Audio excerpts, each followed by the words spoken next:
যেমন আমার ব্যাংক গ্যারান্টিটা আমাদের কাউন্সিলর যে আপনারা সেটা করে দিয়েছেন খুব ভালোভাবে। নিজে তো করতে পারে, কিন্তু যারা স্পেশালিস্ট তাদেরকে দিয়ে করানোটাই আমার মতে ঠিক হবে। তারা সেটা অনেক বছর ধরে করে আসছে, আমি তো প্রথমবার বা দ্বিতীয়বার।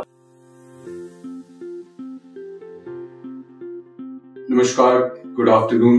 আমার সঙ্গে বসে আছেন জয়দীপ দেব। ওনার ফাইনাল এডমিশন আজ কমপ্লিট হয়ে চলে এসেছে IQ city medical college and হসপিটালতে। First of all congratulations Joydeep. Thank you. প্রথম আপনার থেকে জানতে চাইছি যে শিক্ষা বাইরে আপনি কোথায় থেকে জানলেন?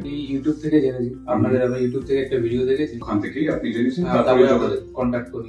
আপনি আমার সঙ্গে যুক্ত ছিলেন, পুরো জিনিস পুরো কাজ সবকিছু আপনি দেখেছেন। এখানে আপনার কি বলা উচিত অ্যাজ এ স্টুডেন্টস পার্সপেক্টিভ? একটা থার্ড পার্টি কাউন্সিলিং গাইডেন্স দরকার, না নিজের ভাবেও করলে হয়ে যাবে? নিজে তো করতে পারে, কিন্তু যারা স্পেশালিস্ট তাদেরকে দিয়ে করানোটাই আমার মতে ঠিক হবে। তারা সেটা অনেক বছর ধরে করে আসছে, আমি তো প্রথমবার বা দ্বিতীয়বার। যেমন আমার ব্যাংক গ্যারান্টিটা আমাদের কাউন্সিলর যে আপনারা সেটা করে দিয়েছেন খুব ভালোভাবে। কলেজের সাথে যে ইন্টারাকশন সেটা ভালো হয় কাউন্সিলের মাধ্যমে।